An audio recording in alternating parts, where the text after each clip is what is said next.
Everyone, পাঁচমিশালি official পেজে নতুন একটি ভিডিওতে সকলকে ওয়েলকাম।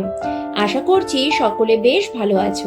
দেখতে দেখতে গণেশ পুজো এসেই গেল, আর গণেশ পুজোর ভোগ হিসেবে যেটা না হলেই নয় সেটা হলো মোদক। মোদকের কথা ভাবলে আমরা মনে করি খুব কঠিন ব্যাপার, কিন্তু তা একদমই নয়। আজকে আমি খুব সহজ উপায়ে একটা মোদক বানাচ্ছি, আর তার রেসিপি তোমাদের সাথে শেয়ার করছি। আমি আজকে রসমালাই মোদক বানাচ্ছি, যা বানানো খুব সহজ। চলো রেসিপি দেখে নেওয়া যাক। আমি এখানে 1.5 লিটার ফুল ফ্যাট মিল্কের ছানা ইউজ করেছি। প্রথমে একটা মিক্সিং বলে ছানাটা বেশ ভালো করে মিহি করে পেস্ট করে নিয়েছি। এরপর ছানার পেস্টটা একটা ডিশে ট্রান্সফার করে তাতে দিয়েছি 2 tablespoon sugar powder, 3 tablespoon almond powder, 1 pinch এলাইচি powder, half tablespoon kewra water, 1 teaspoon আটা আর 2 টেবিলস্পুন স্যাফরন মিল্ক। বেশ ভালো করে সব কিছু মেখে নিয়েছি।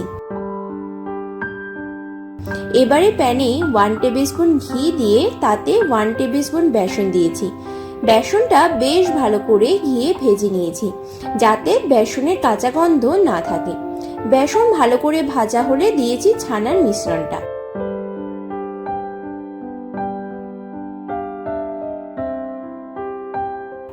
গ্যাসের ফ্লেম মিডিয়াম লো রেখে বেশ ভালো করে ছানার মিশ্রণটা পাক দিয়ে নিয়েছি, যাতে ছানার মধ্যে কোনো রকম জলভাব না থাকে।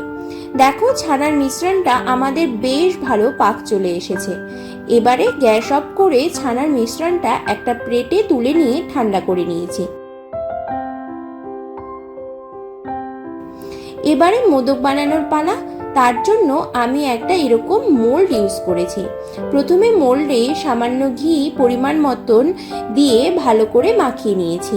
পর্যাপ্ত পরিমাণ পুর দিয়ে দুই পাশে চেপে ভরে মোল্ডটা বন্ধ করে একটা নাইফের সাহায্যে এক্সেস পুরটা সরিয়ে নিয়েছি।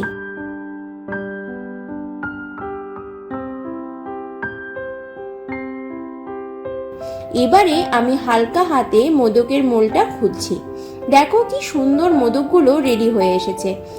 সেম প্রসেস ফলো করে আমি বাকি মোদকগুলো একে একে বানিয়ে নিয়েছি। দেখো, আমার মোদকগুলো কিন্তু সব তৈরি হয়ে গিয়েছে।